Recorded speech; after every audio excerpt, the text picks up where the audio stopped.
Hello दोस्तों, कैसे हैं आप सभी। उम्मीद करता हूँ आप सभी बहुत ही अच्छे होंगे। तो आज के इस वीडियो में हम पढ़ने वाले हैं क्लास 12 फिजिक्स का अंतिम चैप्टर का मोस्ट इम्पॉर्टेंट क्वेश्चन को आज के इस वीडियो में हम पढ़ेंगे, जो है ऊर्जा बैंड। तो सबसे पहले हम जानेंगे कि ऊर्जा बैंड किसे कहते हैं, जो कि आपके बोर्ड एग्जाम में पूछा भी गया है। नीचे में क्वेश्चन आपको दिखाई दे रहा होगा, ठीक है। तो इसको हम डीप में डिस्कस करेंगे। उसके बाद इससे भी ज्यादा इंपॉर्टेंट एक और टॉपिक है कि ऊर्जा बैंड के आधार पर चालक, अचालक और अर्धचालक, इन तीनों में क्या अंतर होता है। नीचे आपको क्वेश्चन दिखाई दे रहे होंगे। तो इस तरीके से क्वेश्चन ये आपके पूछे गए हैं। मैं यही कहूंगा इन सभी को तैयार कर लीजिएगा। ये बहुत ही इंपॉर्टेंट 5-5 नंबर में क्वेश्चन पूछे जाते हैं। तो मैं यही कहूंगा निश्चिंत होकर ध्यान से आपको समझना है। सब कुछ यहाँ पे हमने लिखा हुआ है, केवल आप समझ जाएंगे, ये सब याद हो जाएगा आपको, इसी वीडियो में याद हो जाएगा। जो हमसे पढ़ते होंगे उनको पता होगा, केवल आप समझेंगे ना, समझ गए, याद हो जाएगा। भले ही आपको इतना बड़ा बड़ा सा दिखाई दे रहा है, बट आपको सब याद हो जाएगा, निश्चिंत रहना है। तो चलिए हम स्टार्ट करते हैं। तो देखिए हमने लिख दिया क्लास 12 फिजिक्स VBI क्वेश्चन। तो ये आपका 14 चैप्टर, ठीक है, जो क्या है अर्धचालक अर्धचालक इलेक्ट्रॉनिकी है, उसका ये चैप्टर है। तो ये आपका 14वां चैप्टर है। इससे पहले के 13 चैप्टरों का हमने सभी इंपॉर्टेंट क्वेश्चन करा दिए हैं। नहीं देखे हैं, डिस्क्रिप्शन बॉक्स में फिजिक्स का एक लिंक मिल जाएगा, उस पर क्लिक करेंगे, चैप्टर वाइज सभी वीडियो मिलेंगे, वहां से पढ़ लीजिएगा, ठीक है। इंपॉर्टेंट केवल हमने कराया हुआ है, जो बोर्ड एग्जाम के लिए इंपॉर्टेंट है। अगला आता है ऊर्जा बैंड। तो सबसे पहले समझते हैं ऊर्जा बैंड किसे कहते हैं। तो ऊर्जा बैंड सिंपल सा एक क्या है, ऊर्जा बैंड क्या है, न्यूनतम ऊर्जा स्तर है, ठीक है, ठीक है। मतलब न्यूनतम ऊर्जा स्तरों का एक समूह है, ठीक है। अभी आपको समझ में आएगा, समझिए। मान लेते हैं सपोज डेट कि कोई ठोस पदार्थ है। तो ठोस पदार्थ कैसे बना है, बहुत सारे अणुओं से या बहुत सारे परमाणुओं से मिलकर बना है, ठीक है। तो सपोज डेट ऐसा मान लेते हैं कि ये अणु है या परमाणु है, यहाँ पर है, ठीक है। एक अणु या परमाणु यहाँ पर है, एक अणु या परमाणु यहाँ पर है। इस तरीके से अणु या परमाणु है। तो जब ये अलग अलग होते हैं तो इनकी ऊर्जा स्तर बहुत अधिक होती है, मतलब इनकी ऊर्जा अधिक होती है। तो इनकी ऊर्जा क्या है, ये उच्च ऊर्जा है, ठीक है। इनकी ऊर्जा क्या है, उच्च ऊर्जा स्तर में है, ठीक है। इनका लेवल जो है वो उच्च है, ठीक है। उनके ऊर्जा का लेवल क्या है, अधिक है, वही हम कह रहे हैं उच्च ऊर्जा स्तर है तीनों का। परंतु जब ये तीनों उच्च ऊर्जा स्तर में होंगे तो ये तीनों क्या करेंगे, आपस में आकर्षित करेंगे। ये वाला इसको अपनी ओर आकर्षित करेगा और ये वाला इसको अपनी ओर आकर्षित करेगा, ये वाला इसको आकर्षित करेगा, ये वाला इसको आकर्षित करेगा, ये भी इसको आकर्षित करेगा। तो इस प्रकार सब एक दूसरे को आकर्षित करेंगे। और जब आकर्षित करते हैं तो यही तीनों यहाँ पे सपोज डेट यहाँ पर इस तरीके से मिलते हैं। तो ये जब मिलेंगे, ये जब मिल रहे हैं तभी तो यही तो तब ठोस पदार्थ बनेगा ना। जब ये सब मिलते हैं तो एक ठोस पदार्थ बनता है। तो ये आपको समझना है कि जब ये मिलेंगे ना तो इनकी ऊर्जा स्तर, मिलने से पहले इनकी ऊर्जा स्तर अधिक था, परंतु जब ये मिलते हैं तो इनकी ऊर्जा थोड़ी सी समाप्त हो जाती है, कम हो जाती है। तो इनकी ऊर्जा क्या हो जाती है, न्यूनतम ऊर्जा स्तर में हो जाते हैं, मतलब इनकी ऊर्जा न्यूनतम हो जाती है। तो इसलिए हम कहते हैं न्यूनतम ऊर्जा स्तर में होते हैं, न्यूनतम ऊर्जा स्तर, ठीक है। तो इनकी जो क्या होती है, इन सभी जब मिल जाते हैं तो इनकी ऊर्जा क्या होती है, न्यूनतम ऊर्जा स्तर में हो जाते हैं। तो देखिए न्यूनतम ऊर्जा स्तर में ये भी होगा, ये भी होगा, ये भी होगा।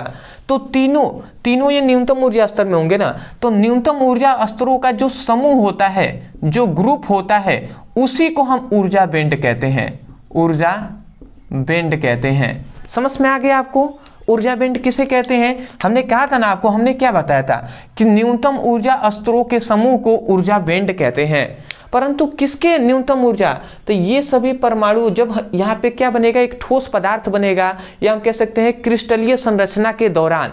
यहाँ पे क्रिस्टलीय तो बन रहा है ना, क्रिस्टल मतलब ठोस, ठीक है। तो एक ठोस पदार्थ ही तो बन रहा है ना। तो हम इसका परिभाषा क्या कह सकते हैं कि क्रिस्टलीय संरचना के दौरान या ठोस पदार्थ बनने के दौरान, ये भी आप कह सकते हैं, ठीक है। समझने का बस अलग अलग शब्दों का इस्तेमाल करना है, बट सब एक ही बात है। इसलिए मैं कहता हूं कि अलग अलग बुकों में अलग अलग तरीके से परिभाषित किया गया है। तो मैं कहता हूं कि आप समझने में ज़्यादा फोकस कीजिए, जिससे आपको समझ में आ जाए। तो कभी भी आप समझ जाएंगे तो आप हमेशा बोल सकते हैं। आप परिभाषा कहेंगे कि क्रिस्टलीय संरचना के दौरान, ठीक है, क्रिस्टलीय संरचना के दौरान अणुओं या परमाणुओं के आपस में मिलने पर जो न्यूनतम ऊर्जा स्तरों के समूह को हम ऊर्जा बैंड कहते हैं। समझ में आया हमने क्या बताया? देखिए वही तो बात हमने यहाँ पे लिखा है ना, हमने क्या लिखा है, क्रिस्टलीय संरचना के दौरान अणुओं के पास आने पर, अणु जब पास आ रहे हैं तो अणुओं के पास आने पर बने न्यूनतम ऊर्जा स्तरों के समूह को ऊर्जा बैंड कहते हैं। समझ में आया? जब ये अणु सभी पास आ रहे हैं तो जब पास आएंगे तो इनकी न्यूनतम ऊर्जा स्तर होती जाएंगी, इनकी ऊर्जा कम होती जाएंगी, तो न्यूनतम ऊर्जा स्तर में तीनों हो जाएंगे, तो इनके समूह को ही ऊर्जा बैंड कहते हैं। मैं आशा करता हूं समझ गए होंगे। एक बार और सुन लीजिए, हमने कहा कि क्रिस्टलीय संरचना के दौरान अणु कहें या परमाणु भी आप कह सकते हैं, अणुओं या परमाणुओं के पास आने पर बने न्यूनतम ऊर्जा स्तर के समूह को ऊर्जा बैंड कहते हैं। मैं आशा करता हूं कि आपको समझ में आ गया होगा ऊर्जा बैंड का परिभाषा। वही बात हमने कहा है, क्रिस्टलीय संरचना के दौरान अणुओं के पास आने पर बने न्यूनतम ऊर्जा स्तर के समूह को ऊर्जा बैंड कहते हैं।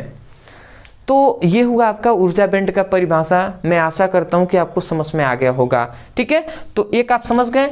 चलिए आगे हम बढ़ते हैं। इसको मैं मिटा दे रहा हूं, ठीक है, इसको मैं मिटा दे रहा हूं। क्योंकि अभी इन तीनों को पढ़ाने के लिए आपके फिगर की बहुत ज़्यादा समझाने की ज़रूरत पड़ेगी, इसलिए अब आते हैं ऊर्जा बिंदु के आधार पर चालक और अचालक और अर्धचालक में अंतर करते हैं। तो सबसे पहले ऊर्जा बिंदु के आधार पर चालक का हम परिभाषा करेंगे। यही तो परिभाषा ही तो अंतर होता है ना, इन तो सभी का परिभाषा कर देंगे तो तीनों में अंतर हो जाएगा। ठीक है, ऐसे ही आपके बुक में भी बताया गया है। तो समझते हैं।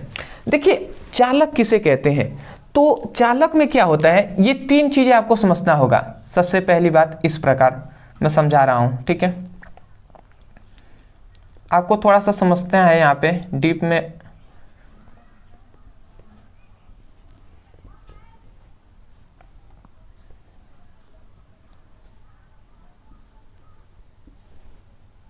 ठीक है, ध्यान से आप समझेंगे। यहाँ पे आपको तीन स्तर दिखाई दे रहे हैं, एक ये, एक ये, एक ये, तीन लेवल यहाँ पे दिखाई दे रहे हैं। तो सबसे पहला इस वाले को हम क्या कहते हैं, ये जो दिखाई दे रहा है इसे हम ई सी से प्रदर्शित करते हैं, इसे हम ई जी से प्रदर्शित करते हैं, और इस वाले को ई भी से प्रदर्शित करते हैं। अब आप कहेंगे कि ई सी क्या है, ई जी क्या है, ई भी क्या है, सब कुछ यहाँ पे समझिएगा तभी जाकर ये तीनों समझ में आएगा। आप समझिएगा ईसी क्या है, ईसी है संयोजी, सॉरी क्या है, चालन बैंड है। ठीक है, तो मैं यहाँ पे लिख दे रहा हूं ईसी क्या है, चालन बैंड। ठीक है, नीचे वाला का अगर बात करें तो ये है संयोजी बैंड।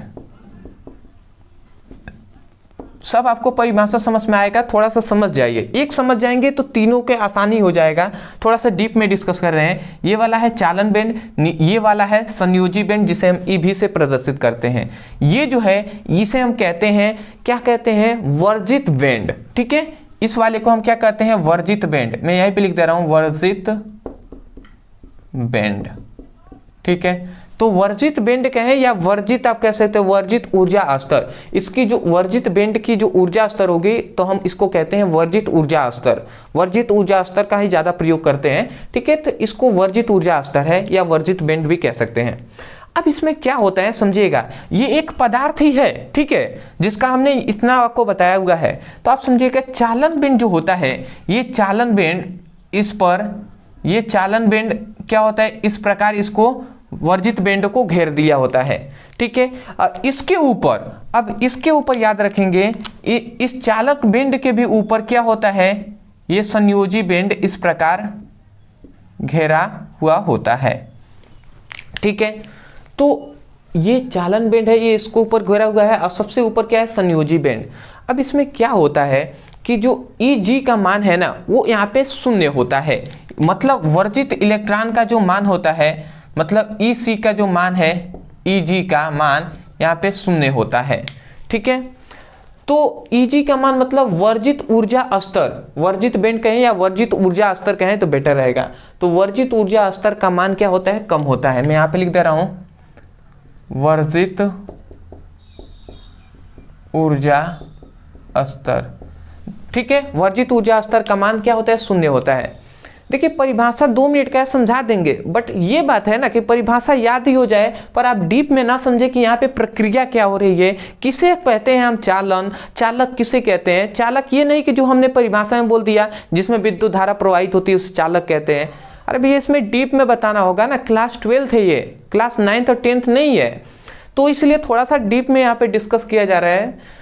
तो समझिएगा एक एक बात को। तो यहाँ पे चालन बेंड है, ये संयोजी बेंड, ये वर्जित बेंड है, ठीक है। तो यहाँ पे क्या होता है, वर्जित बेंड मतलब वर्जित ऊर्जा स्तर का जो Eg का मान होता है यह शून्य होता है। तो हम सिंपल वे में क्या परिभाषा कहते हैं कि जब हम कहते हैं कि ऐसा पदार्थ जिसमें वर्जित ऊर्जा स्तर का मान शून्य होता है, क्या हमने कहा कि ऐसा पदार्थ जिसमें वर्जित ऊर्जा स्तर का मान शून्य होता है, क्योंकि जो क्या है, जो ये क्या है, चालन बेंड है, क्योंकि चालन बेंड के ऊपर संयोजी बेंड घेरा होता है। चालन बेंड के ऊपर संयोजी बेंड घिरा होता है।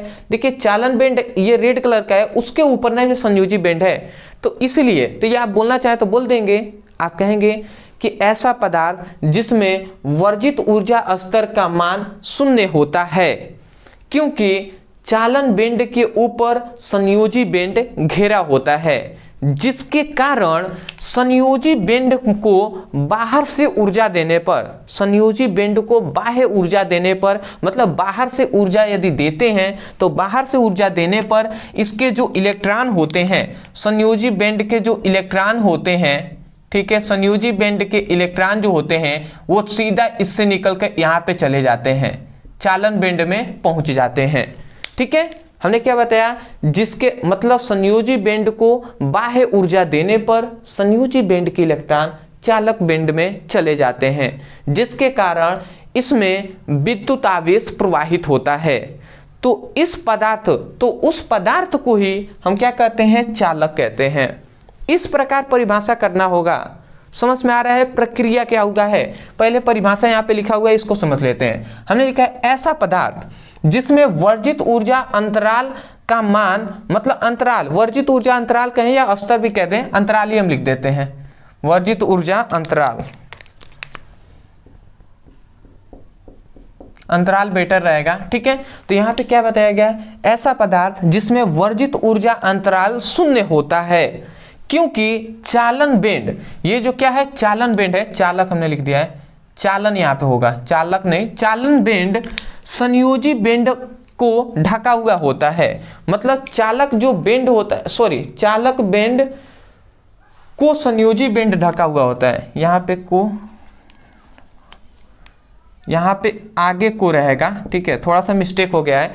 देखिए चालक बेंड को, चालन जो बेंड है इसको संयोजी बेंड ढका होता है, क्योंकि चालन बेंड को संयोजी बेंड ढका हुआ होता है, जिसके कारण बाह्य स्रोत से संयोजी बेंड को ऊर्जा देने पर, बाह्य स्रोत से मतलब बाहर से ये संयोजी बेंड है, इसको ऊर्जा देने पर क्या होता है, ऊर्जा देने पर संयोजी बेंड के इलेक्ट्रॉन आसानी से चालन बेंड में पहुंच जाते हैं, संयोजी बेंड के इलेक्ट्रॉन आसानी से चालन बेंड में पहुंच जाते हैं, ठीक है, जिसके कारण आसानी से विद्युत आवेश प्रवाहित होता है। तो उस पदार्थ को चालक कहते हैं। जब इसके इलेक्ट्रॉन यहाँ पे पहुंच जाएंगे तो इसमें इलेक्ट्रॉन, मुक्त इलेक्ट्रॉनों का आदान प्रदान होना ही तो विद्युत आवेश प्रवाहित होता है ना। तो जब इसके इलेक्ट्रॉन यहाँ पे पहुंच जाएंगे तो आसानी से आवेश प्रवाहित होगा, और जब प्रवाहित होने लगेगा तो उस पदार्थ को ही हम क्या कहते हैं, चालक कहते हैं। समझ में आ गया होगा आपको, ये चालन है। एक बार और हम समझ लेते हैं, ध्यान से समझेंगे। हमने आपको यही बताया, आप यही कहेंगे कि ऐसा पदार्थ जिसमें वर्जित ऊर्जा अंतराल का मान शून्य होता है, तब क्योंकि चालन बेंड को संयोजी बेंड ढका हुआ होता है, जिसके कारण संयोजी बेंड को बाह्य ऊर्जा देने पर संयोजी बेंड के इलेक्ट्रॉन चालन बेंड में पहुंच जाते हैं, जिसके कारण आसानी से विद्युत आवेश प्रवाहित होने लगता है। तो उस पदार्थ को ही हम चालक कहते हैं। तो मैं आशा करता हूं कि आपको समझ में आ गया होगा। तो मैं 2-3 बार इसको समझा दिया, परिभाषा भी बोल दिया, तो मैं आशा करता हूँ समझ गए होंगे। यदि नहीं समझे तो थोड़ा सा पीछे वीडियो को रिवाइज कर लीजिएगा, पीछे ले जाएंगे, उसके बाद फिर से सुनिएगा, आपको याद हो जाएगा। समझ गए? और मैं यही कहूँगा, रट कर नहीं याद कीजिएगा, समझ कर याद कीजिएगा। समझे रहेंगे तो हमेशा याद रहेगा। मैं यहाँ पे इसलिए लिख दिया था जिससे आपको आसानी हो, समय आपका कम बचे। यहाँ पे 5 मिनट लिखने में चला जाता, 5-5 मिनट जाता तो 20 मिनट तो इसमें लिखने में हम लगा देते हैं, समझाते कम। इसलिए मैं समझाने पर ज़्यादा फोकस करता हूँ। समझा दिए, परिभाषा लिखा हुआ है, अंत में स्क्रीनशॉट करने का हम ऑप्शन आपको देंगे, तो वहाँ पे कर लीजिएगा। पहला आप समझ गए। आते हैं दूसरे पे। दूसरा आता है अचालक। अचालक को किसी किसी बुक में विद्युत रोधी भी दिया हुआ है। अचालक को समझ लेते हैं। तो अचालक को हम समझेंगे सबसे पहले। अब ये संयोजी बेंड आपको पता है, तो इसको मैं मिटा दे रहा हूँ, ठीक है। आपको तो पता है ना, ईबी क्या है, संयोजी बेंड है। इसको मिटा दिया क्योंकि जगह नहीं था, ठीक है, मिटा दिया। अब देखिए, संयोजी बेंड मतलब अचालक को समझना है, तो इसके लिए फिगर आपको ये याद रखना होगा इस प्रकार से।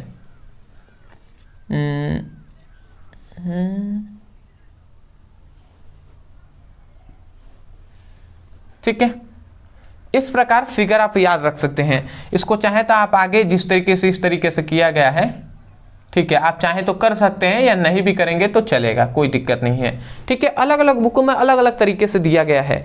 किसी किसी बुक में तो सीधा इस तरीके से कर दिया गया है, इसी तरीके से, ठीक है, मतलब इस तरीके से। किसी किसी बुक में इस तरीके से किया गया है। तो ये बुक पर निर्भर करता है कि इस तरीके से समझ में आ जाए, वो अपने तरीके से समझाने पर वो फोकस करते हैं, ठीक है। कुछ अलग करेंगे तभी तो उनका बुक चलेगा ना, इसलिए अलग अलग बुकों में इस प्रकार किया गया है। तो सिंपल से समझिएगा, इस प्रकार करें या सिंपल में मैं इसको मिटका ही दे रहा हूँ, या आपको लगे थोड़ा सा कठिन है तो आप सिंपल में इस तरीके से भी आप कर सकते हैं।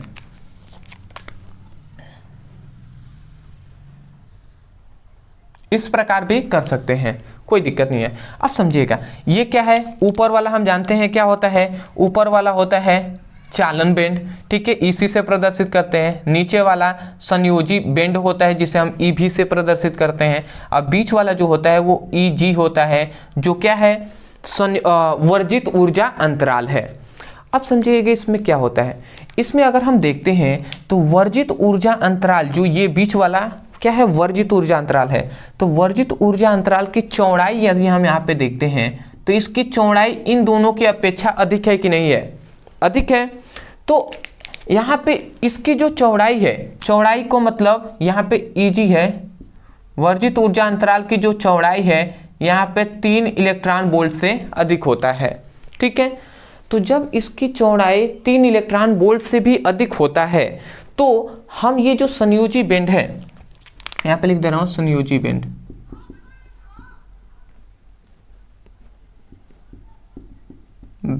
ये चालन बेंड, जिससे आपको परिभाषा आसानी से याद हो जाए। समझिएगा, मतलब ऐसा पदार्थ जिसमें वर्जित ऊर्जा अंतराल का मान बहुत, मतलब वर्जित ऊर्जा अंतराल की चौड़ाई बहुत अधिक होती है, तो संयोजी बेंड को बाहर से ऊर्जा देने पर, मतलब संयोजी बेंड को बाह्य ऊर्जा देने पर भी संयोजी बेंड के इलेक्ट्रॉन चालक बेंड में नहीं पहुंच पाते, जिसके कारण विद्युत आवेश प्रवाहित नहीं होता। तो उस पदार्थ को ही हम अचालक कहते हैं। समझ में आ रहा है प्रोसेस यहाँ पे क्या हो रहा है, प्रोसेस समझना है आपको। मतलब इसकी चौड़ाई क्या है, मतलब जो क्या है, वर्जित ऊर्जा अंतराल की चौड़ाई 3 इलेक्ट्रॉन वोल्ट से भी अधिक है। तो जब 3 इलेक्ट्रॉन वोल्ट से अधिक है इसकी चौड़ाई, ठीक है, तो जो संयोजी बेंड को हम बाहर से ऊर्जा भी देते हैं तब भी इसके इलेक्ट्रॉन चालक बेंड तक नहीं पहुंच पाते, यहीं तक अटक जाते होंगे बीच में ही, तो चालक बेंड में नहीं पहुंच पाते, जिसके कारण इसमें क्या होता है, विद्युत आवेश प्रवाहित नहीं होता। तो उस पदार्थ को ही हम क्या कहते हैं, अचालक कहते हैं या विद्युत रोधी कहते हैं। समझ गए होंगे परिभाषा क्या कहेंगे, रटना नहीं है, याद करना है समझकर। आप कहेंगे ऐसा पदार्थ जिसमें वर्जित ऊर्जा अंतराल का मान, मतलब वर्जित ऊर्जा अंतराल की चौड़ाई बहुत अधिक होती है, जिसके कारण संयोजी बेंड को बाह्य ऊर्जा देने पर भी संयोजी बेंड के इलेक्ट्रॉन चालक बेंड में नहीं पहुंच पाते, जिसके कारण इसमें विद्युत आवेश प्रवाहित नहीं होता है, तो उस पदार्थ को ही हम अचालक कहते हैं। मैं आशा करता हूं कि अच्छे से हमने आपको 2 बार बता दिया, समझ गए होंगे। परिभाषा यहाँ पे हमने वही बात लिखा है कि ऐसा पदार्थ जिसमें वर्जित ऊर्जा अंतराल की चौड़ाई बहुत अधिक होती है, ठीक है, बहुत अधिक होती है, जिसके कारण संयोजी बेंड बाह्य स्रोत से ऊर्जा देने पर भी, संयोजी बेंड को बाह्य स्रोत से ऊर्जा देने पर भी इलेक्ट्रॉन चालन बेंड में नहीं पहुंच पाते, जिसके कारण विद्युत आवेश प्रवाहित नहीं होती, तो उस पदार्थ को अचालक कहते हैं। समझ गए होंगे, सिंपल सामने बोल दिया, समझ गए होंगे। अब जो स्टूडेंट थोड़ा सा सीरियस होंगे, जिनके दिमाग में थोड़ा सा डीप में पड़े होंगे, उनको एक क्वेश्चन यहाँ पे आना चाहिए। यदि आ रहा है तो अच्छी बात है, नहीं आ रहा है तो आपको आना चाहिए। सुन लीजिए, यहाँ पे कहना आपको ये चाहिए कि सर यहाँ पे कह रहे हैं वर्जित ऊर्जा अंतराल की जो मान है वो 3 इलेक्ट्रॉन वोल्ट है से अधिक है, 3 इलेक्ट्रॉन वोल्ट से अधिक है। तो यहाँ पे आप कह रहे हैं वर्जित ऊर्जा अंतराल की चौड़ाई, आप कह रहे हैं चौड़ाई का तो मात्रक मीटर होता है, परंतु यहाँ पे 3 इलेक्ट्रॉन वोल्ट आपने लिखा है, और इलेक्ट्रॉन वोल्ट तो ऊर्जा का मान होता है। ऐसा आपको क्वेश्चन आना चाहिए। तो यहाँ पे ऊर्जा की ही बात हो रही है, बट हम चौड़ाई यहाँ पे लेकर चलते हैं, इसलिए चौड़ाई की, जिससे स्टूडेंटों को समझ में आए इसकी चौड़ाई का मतलब इसकी चौड़ाई अधिक है, मतलब इसकी ऊर्जा अधिक होने के कारण इसकी संयोजी बेंड के इलेक्ट्रॉन चालक बेंड में नहीं पहुंच पाते। समझ पा रहे हैं? तो यहाँ पे ऊर्जा की ही बात हो रही है, उसको बस चौड़ाई से प्रदर्शित किया जाता है। समझ गए? तो ये क्वेश्चन आपके दिमाग में आना चाहिए। नहीं आया है तो अब आपको ध्यान से, इसलिए मैं कहता हूं ना कि डीप में डिस्कस किया जाता है, एक एक बात को समझा जाता है। समझ गए? आते हैं अगले पॉइंट्स पे। अगला हमारा तीसरा है अर्धचालक। देखिए इसमें इन दोनों में क्या अंतर था, इसमें वर्जित इलेक्ट्रॉन का मान 0 था, इसमें मतलब अचालक में क्या था, वर्जित ऊर्जा अंतराल का जो मान था वो 3 इलेक्ट्रॉन वोल्ट से भी अधिक था। ठीक है, अगला आता है अर्धचालक। अर्धचालक को समझने के लिए इसमें यहां पे मैं फिगर बना दे रहा हूं, इसमें भी आपको ऐसे ही समझ लेना है। ठीक है जी, नीचे दिखाई दे ही रहा होगा, तो समझ लेते हैं इसको। चाहे तो आप इस तरीके से घेर भी सकते हैं, कोई दिक्कत नहीं है, या नहीं भी घेरेंगे तो चलेगा। समझ लेते हैं ये क्या है, चालक बेंड है, चालन बेंड, ये है संयोजी बेंड। ठीक है, ये चालन बेंड को हम ई सी से प्रदर्शित करते हैं, इसे ई भी से। ये क्या है, ई जी है, मतलब वर्जित ऊर्जा अंतराल है। अब यहाँ पे जो वर्जित ऊर्जा अंतराल का जो मान होता है ना, वो क्या होता है, वो याद रखेंगे आप 0.22 इलेक्ट्रॉन वोल्ट से 3 इलेक्ट्रॉन वोल्ट के बीच में होता है। मतलब 0.22 इलेक्ट्रॉन वोल्ट से 3 इलेक्ट्रॉन वोल्ट के बीच में होता है वर्जित ऊर्जा अंतराल का मान। तो यहाँ पे भी वही बात बताया गया। क्या बताया गया, सिंपल में कहा गया कि यहाँ पे ये बताया गया कि देखिए यहाँ पे ये वर्जित ऊर्जा अंतराल की जो मान होता है वो बहुत ही कम होता है। देख रहे हैं पॉइंट्स में लिया गया है और उसके बाद उतना। तो जब बहुत ही कम होता है तब भी, देखिए एक और बात आप समझिएगा, जब वर्जित ऊर्जा अंतराल का मान बहुत ही कम होता है तब भी क्या होता है, तब भी विद्युत धारा, मतलब संयोजी बेंड को हम ऊर्जा देंगे तब भी इसमें नहीं पहुंच पाएगा, और जब बहुत ही अधिक भी होगा तब भी नहीं पहुंच पाएगा। तो इसमें क्या घटना होती है, सिंपल से इसमें यही बताया गया है कि कभी कभी क्या होता है, कभी कभी संयोजी बेंड के इलेक्ट्रॉन चालक बेंड में पहुंच जाते हैं। जब संयोजी बेंड को हम ऊर्जा देते हैं तो संयोजी बेंड के इलेक्ट्रॉन चालक बेंड में पहुंच जाते हैं। और कभी कभी ऐसा होता है कि संयोजी बेंड को हम ऊर्जा तो देते हैं परंतु संयोजी बेंड के इलेक्ट्रॉन चालक बेंड में नहीं पहुंच पाते। तो कभी कभी तो ये चालक के भांति व्यवहार करता है, मतलब चालक के भांति, जब इसके इलेक्ट्रॉन इसमें पहुंच जाएंगे, आवेश प्रवाहित होगा तो चालक के भांति व्यवहार करेगा। और कभी कभी क्या होगा कि इसको ऊर्जा देंगे तो इसके इलेक्ट्रॉन यहाँ पे नहीं पहुंच पाएंगे, जिसके कारण विद्युत आवेश प्रवाहित नहीं होगा, तो उसे हम अचालक कहते हैं। तो ये क्या करता है कि कभी कभी तो चालक के भांति व्यवहार करेगा, कभी अचालक के भांति व्यवहार करेगा, तो उस पदार्थ को ही हम अर्धचालक कहते हैं। ठीक है, सब समझ में आएगा। यहाँ पे समझिए, हमने लिखा है कि ऐसा पदार्थ जिसमें वर्जित ऊर्जा अंतराल की चौड़ाई बहुत कम होती है। देख रहे हैं, वर्जित ऊर्जा अंतराल की चौड़ाई बहुत यहाँ पे कम है, यहाँ पे बहुत अधिक था, यहाँ पे तो सब तीनों बराबर थे। तो यही बताया गया कि ऐसा पदार्थ जिसमें वर्जित ऊर्जा अंतराल की चौड़ाई बहुत कम होती है, ठीक है, जिसके कारण अलग अलग परिस्थितियों में चालक के भांति और कभी कभी अचालक के भांति व्यवहार करता है, जिसके कारण कभी कभी ये चालक के भांति और कभी कभी ये पदार्थ अचालक के भांति व्यवहार करता है, तो उसे हम क्या कहते हैं, उसे हम अर्धचालक कहते हैं। समझ गए? अब यह बात आपको सबसे पहले परिभाषा याद हो गया, एक बार और सुन लीजिए, आपको याद हो जाएगा। यहां से मैं बोल रहा हूं, आप कहेंगे कि ऐसा पदार्थ जिसमें वर्जित ऊर्जा अंतराल की चौड़ाई बहुत कम होती है, जिसके कारण अलग अलग परिस्थितियों में कभी ये चालक के भांति और कभी ये अचालक के भांति व्यवहार करता है, ठीक है, तो उस पदार्थ को ही हम अर्धचालक कहते हैं। मैं आशा करता हूं समझ गए होंगे। बट आपका क्वेश्चन ये आना चाहिए, कब ये चालक के भांति व्यवहार करेगा, कब या अचालक के भांति।